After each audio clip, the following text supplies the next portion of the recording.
federal shutdown has far-reaching and sometimes severe financial risks, especially for American households. They include everything from delayed federal benefits to long waits at airports. There have been 14 since 1980, including a 21-day closure in December 1995 under the Clinton administration. The most recent shutdown, lasting for 32 days from December 21st in 2018, was the longest in US history. In 3 instances of government shutdowns, almost 800,000 workers were furloughed. That is, they either were stood down from their jobs or let go. A report by Oxford Economics estimates that every week of a shutdown will reduce real output by around $1 billion and reduce annualized GDP growth by about 0.1%.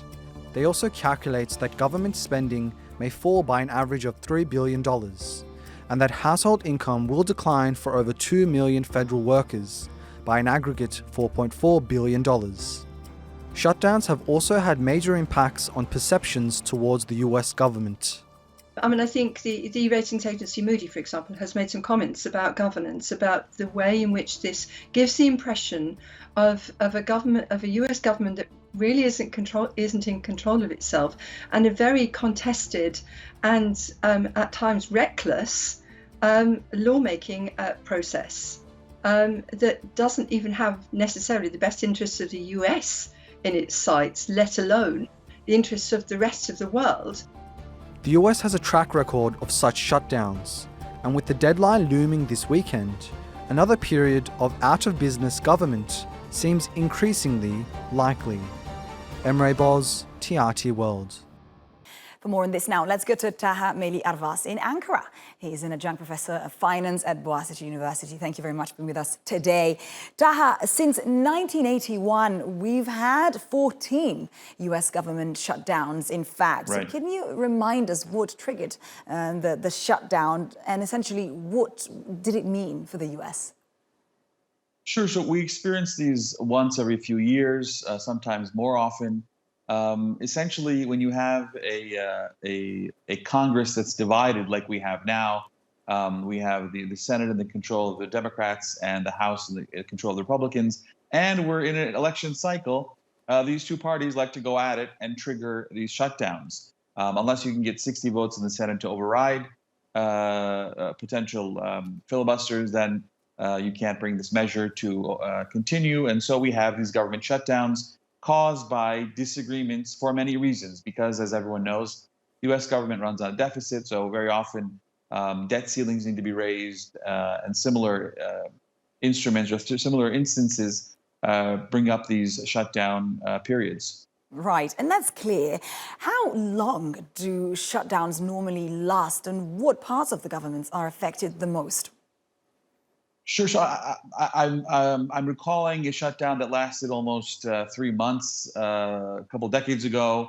The non-essential workers are furloughed. Most of these government workers get all their salaries back, by the way. It's not like they don't get paid back pay. So they don't work, but they still get paid, which, I mean, that makes sense because that's the bargain that they've come to. You can't just not pay someone, even if you're not asking them to come to work. But it's really a political game, unfortunately, and it's going to affect the lives of potentially hundreds of thousands of people. But like I said, it is an election cycle. We just had a Republican debate yesterday, and so what they're trying to do is both parties are trying to blame each other on what's happening. We're in a period of record-breaking inflation. The Federal Reserve is warning that interest rates will stay high for much longer than we expected. So really, it's really the worst time to have a government shutdown because you're going to affect adversely the most vulnerable. But there you have it, unfortunately. That's really, really interesting what's going on the political front, Taha. But what are the consequences of a protracted shutdown?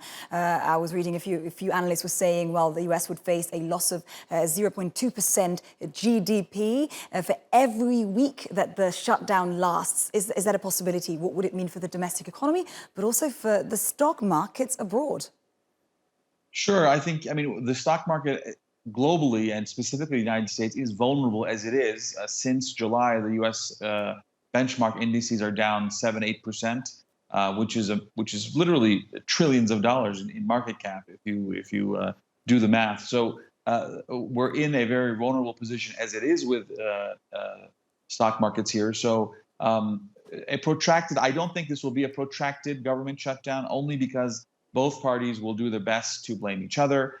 And no one wants to own the government shutdown. So I think the Republicans will say, we're willing to come to the table, and the Democrats will say, well, so are we. So I don't foresee this going much longer. Generally, these things are avoided at the last second with some backroom dealing in smoke-filled rooms. So that's one of the scenarios. Although I did read a report recently that said there's a 90% chance that the shutdown will occur. So both sides are going to try to inflict a little pain on the other, if only for a couple of days. Would I be surprised if it lasted several months? Absolutely, I would very much be surprised. But what will affect the normal American, the normal person? Well, national parks will be closed, government monuments, museums, stuff like that will be closed at the federal level.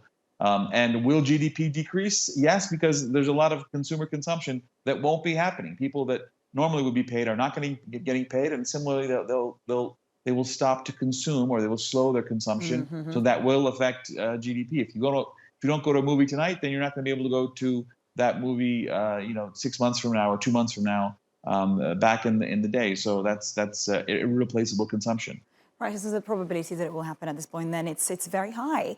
What would the impact be on U.S. rating, and I mean the U.S. credit rating?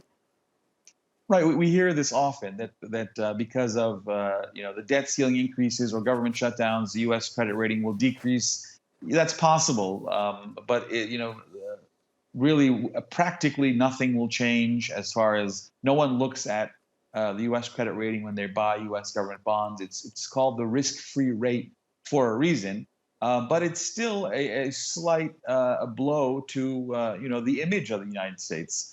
That it's in this turmoil. A continued political turmoil, infighting, is never good for any country, including the United States. But gridlock is actually surprisingly good for economies. In general, if you look at the United States economy, it performs best when the president, the White House, and Congress are divided, and we have that now. But we're in a real weird scenario. We see the Senate Majority Leader Chuck Schumer there on the screen with me, and he is trying to do his best to point out that the Democrats are really on the side of the Americans. That there's currently a auto strike going on, with President Biden visiting the strike a couple days ago, and so we're with the blue collar workers is his message. But like I said, the government shutdown isn't going to hurt the richest Americans. It's going to hurt the most vulnerable.